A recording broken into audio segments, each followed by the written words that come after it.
What happens if Tyson bites your ear off? He can't bite my ear off if I knock his teeth out. Okay. Jake Paul is pretty confident about fighting Mike Tyson. Most of us are actually worried about him. He claims he will even break Tyson's teeth out. The upcoming fight between Jake Paul and Mike Tyson has boxing fans buzzing. Not just for the novelty of a YouTuber stepping into the ring with a legend, but also for the shadow of one of Tyson's most infamous moments, biting Evander Holyfield's ear in 1997. Mike didn't have it in the first fight.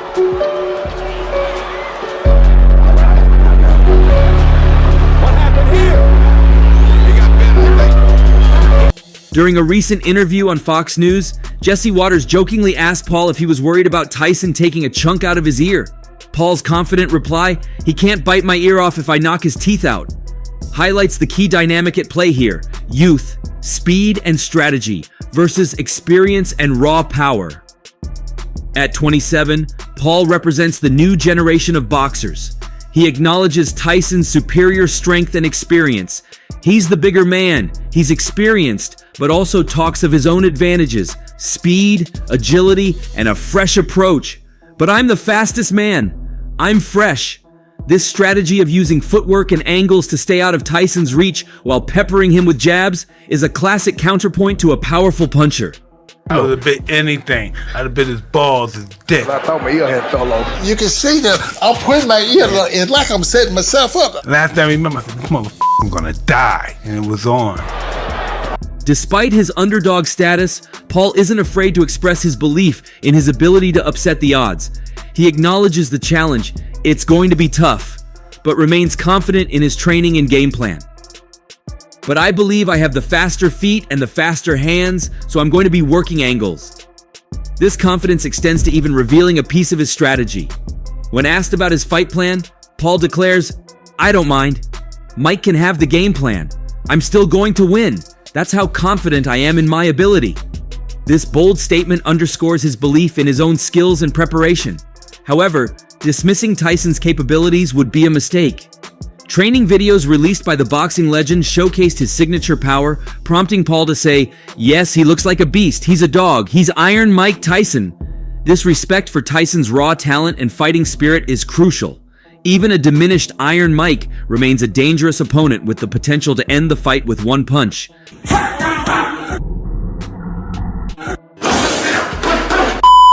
Yeah, today was the day, you know? Play with fire, sometimes happen. Now let's address the elephant in the room, the possibility of a repeat of the Holyfield incident. While both fighters are aware of the historical precedent, it's highly unlikely to happen again. Boxing commissions have stricter regulations in place to prevent such egregious behavior.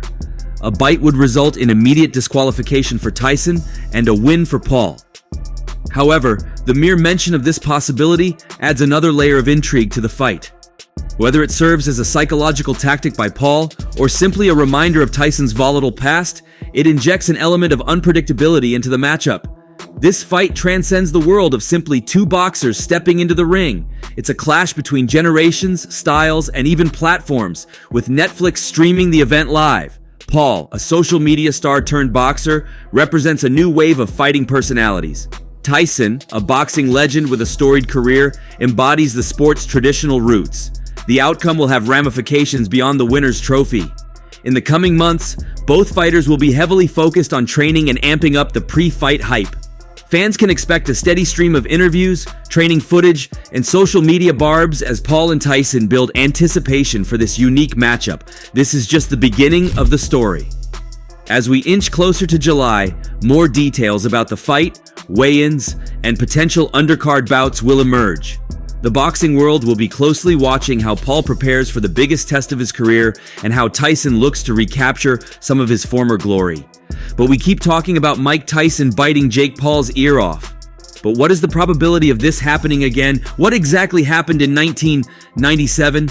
June 28th, 1997, etched itself into boxing history not for a display of exceptional athleticism or a thrilling upset, but for a moment of shocking depravity. This was the night Mike Tyson, the once invincible heavyweight champion, bit a chunk out of Evander Holyfield's ear in the third round of their highly anticipated rematch. This bizarre act led to Tyson's disqualification and suspension from boxing, and cemented his legacy as a troubled figure alongside his undeniable fighting prowess. I'm sorry, Evander. It's your ear. My ear. I kept that in formaldehyde. To understand the full impact of the bite fight, we need to rewind a decade. Mike Tyson's rise to boxing stardom was nothing short of meteoric. At just 19 years old in 1986, he became the youngest heavyweight champion ever, a ferocious puncher with a seemingly invincible aura. However, by 1989, cracks begin to show. A loud personal life marred by a volatile marriage, legal issues, and trainer changes cast a shadow over his boxing career. This culminated in a shocking upset in 1990, where Tyson, the overwhelming favorite, was knocked out by underdog James's Buster Douglas. In 1991, Tyson's life took a further devastating turn when he was convicted of rape and sentenced to prison. Released in 1995, he attempted a comeback, regaining his heavyweight titles. This set the stage for the first fight with Evander Holyfield, a respected boxer known for his clean living image and relentless fighting style. In another upset, Holyfield defeated Tyson by TKO in the 11th round, snatching away his WBA title.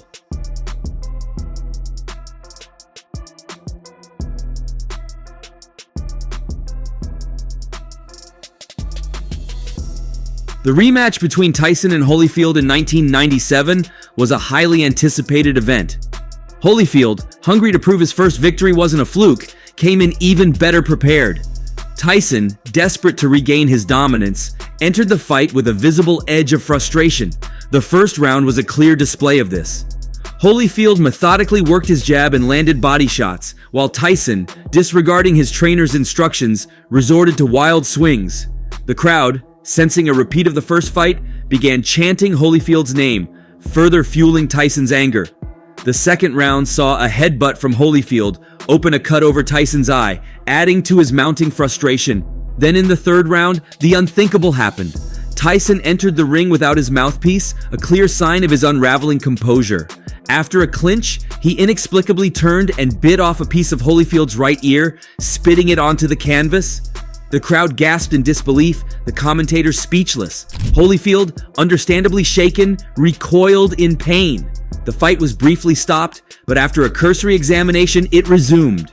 Incredibly, Tyson repeated the offense, this time targeting Holyfield's other ear. With seconds left in the round, the referee had finally seen enough. Tyson was disqualified for unsportsmanlike conduct. The cheers for Holyfield, the victor by disqualification, were drowned out by the boos raining down on Tyson. This act not only cost him the fight, but also his $30 million purse, and more importantly, his reputation. The bite fight became synonymous with Tyson's career, overshadowing his past achievements and branding him as a fighter who could not control his emotions within the ring.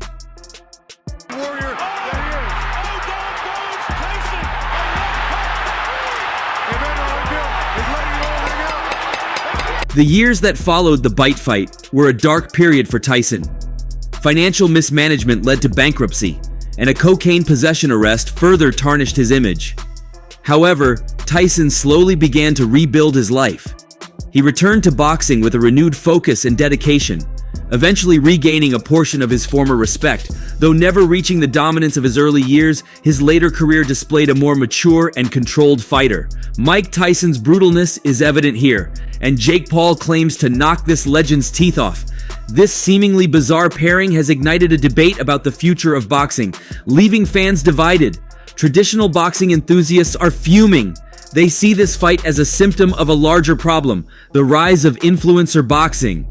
This new breed of boxing pits social media stars against each other, often with limited experience in the ring. The focus, critics argue, has shifted from technical prowess to pure spectacle and celebrity. Fights with names like Salt Papi versus Halal Ham may lack finesse, but they garner massive online attention and revenue. There's no denying the popularity of influencer boxing. Jake Paul himself, with a massive online following, has seen his net worth double thanks to his boxing ventures. These fights cater to a specific audience, one that prioritizes entertainment value over technical brilliance. It's a sporting version of clickbait, designed to be loud and brash and generate online engagement, But is there any real sporting merit to these fights? Despite the theatrics, these influencer bouts do require dedication. Training for a professional fight, even an exhibition, involves intense physical conditioning. Right now, I'm scared to death. I seen a YouTube of him at 16 doing weird dances. That's not the guy I'm going to be fighting. This guy's going to come, he's going to try to hurt me, which I'm accustomed to, and he's going to be greatly mistaken. Months of twice-a-day training are no joke. What truly resonates with audiences, however, is the primal element of boxing. Two individuals testing their strength and will in the ring. Raw aggression and strategic chess matches within chaos are core elements of boxing that remain a powerful draw for many viewers. Yeah, the biggest ever. Ever. It's on pace to be the biggest fight ever. Yes, and we're involved. We're involved, right? We're involved. All those big shots, all the biggest athletes in the world. This is the big.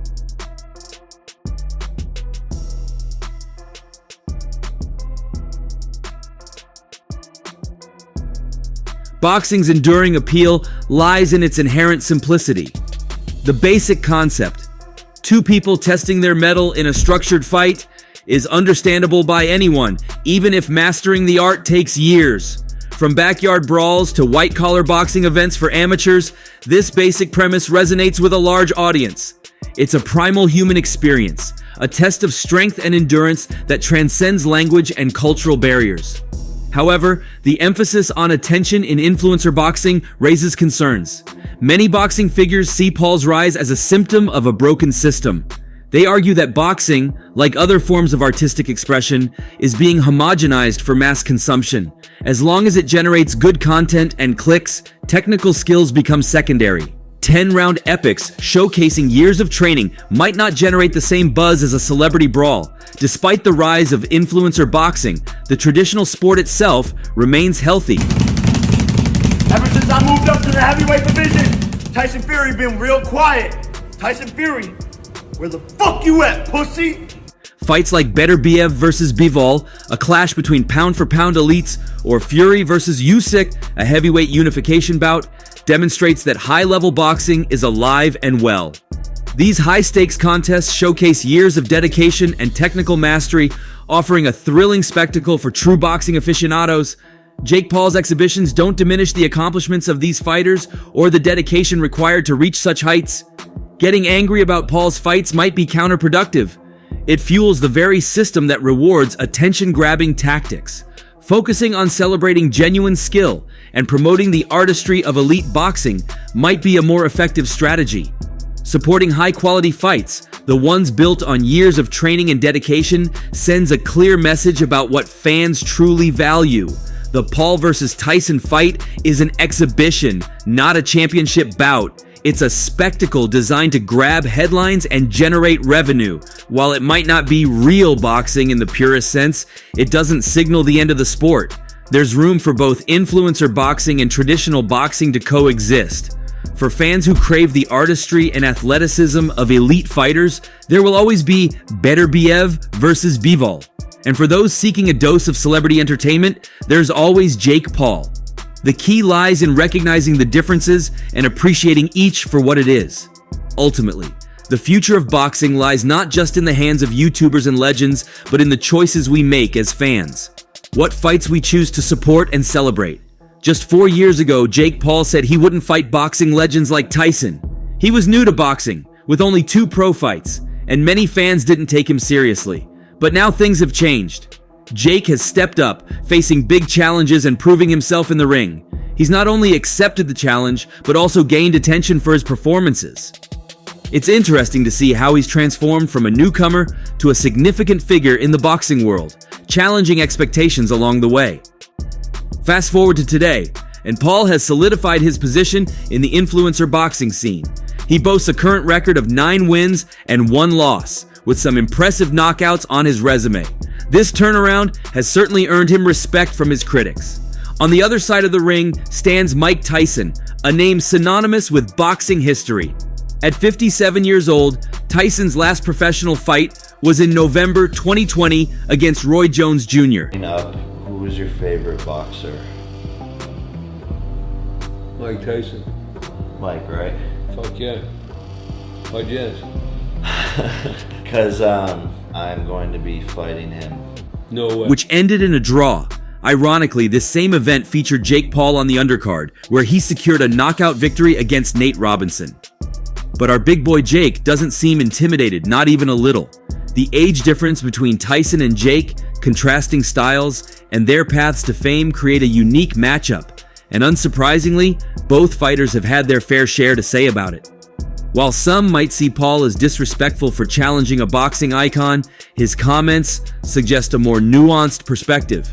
Back in 2020, he told TMZ, "Look, I'm confident, but I'm not stupid," acknowledging the immense challenge facing boxing legends like Tyson. However, his stance seems to have evolved. When discussing the fight, he has referred to Tyson by his nickname, Iron Mike, showcasing a base level of respect. This respect is further emphasized when he says, "I respect Iron Mike a ton, but this is a new era," highlighting his belief in his own skills and the changing landscape of boxing. Paul doesn't shy away from the fight's intensity. He has described it as an all-out war, emphasizing that this won't be a friendly exhibition. Quick message to the people who are complaining about the rules of me versus Mike Tyson. Some TikToker made a video making up all these fake rules, me and Logan tag teaming him. This seriousness is further underscored by his belief that the fight will be historic. He stated, "We're about to produce the biggest fight in history," showcasing his ambition and desire to be part of a boxing spectacle. This ambition is also evident in his response to concerns about the fight's fading hype. He counters with, "People are saying it's not a big fight anymore. Look at the social media numbers. It's massive," potentially referencing data to prove continued interest. Paul hasn't shied away from addressing concerns about the legitimacy of the fight.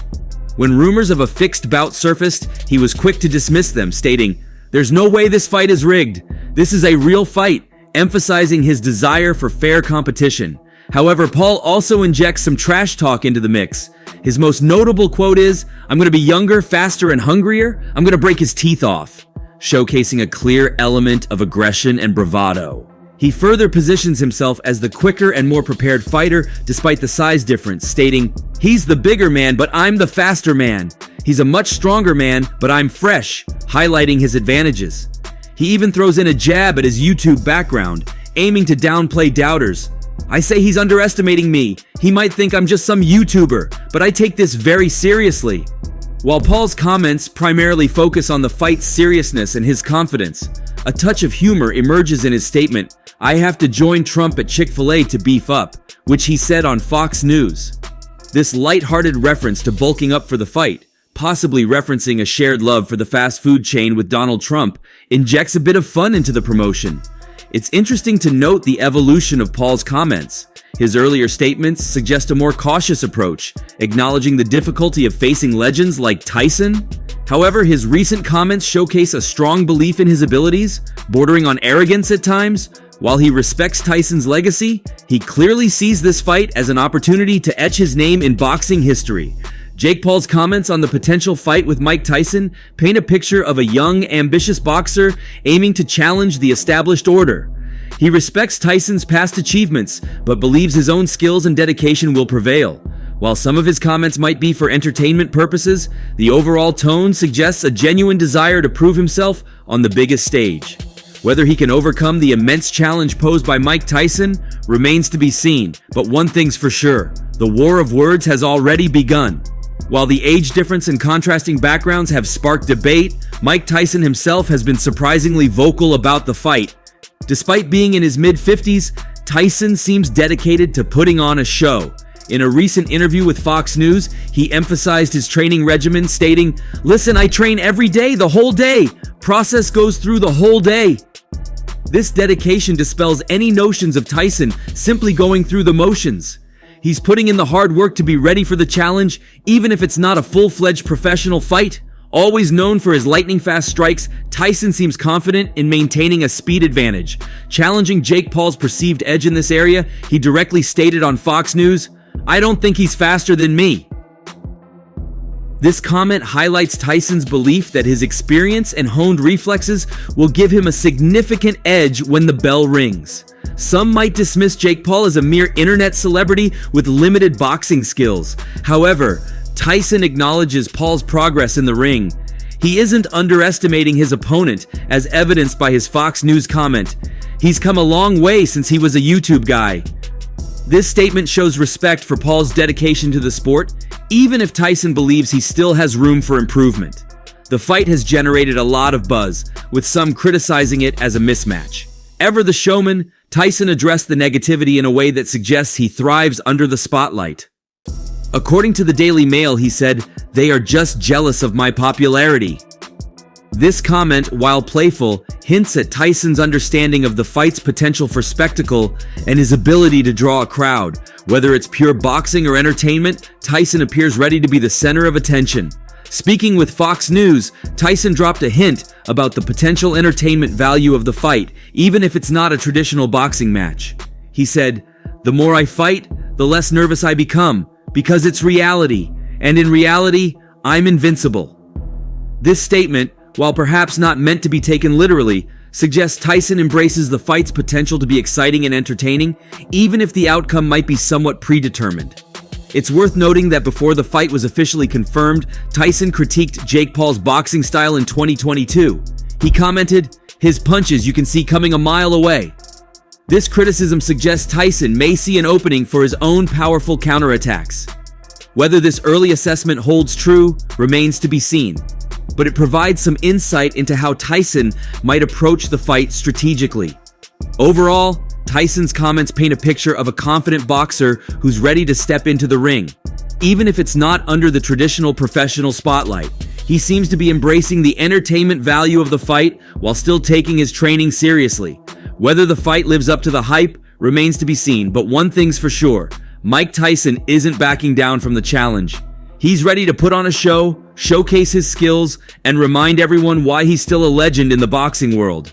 While these comments offer a glimpse into Tyson's mindset, it's important to remember that they're just snippets of a larger narrative. The fight itself, press conferences, and other interviews might reveal further details about Tyson's preparation, motivation, and expectations for the matchup. It will be interesting to see how these comments translate into action when the two fighters finally step into the ring. They need a bigger room. No, it was okay, but you don't know what you got in store, baby. You got to face the God of War. And get ready, baby. Fire in the house. Share your thoughts below in the comments, and don't forget to like and subscribe for more related updates. See you in the next one.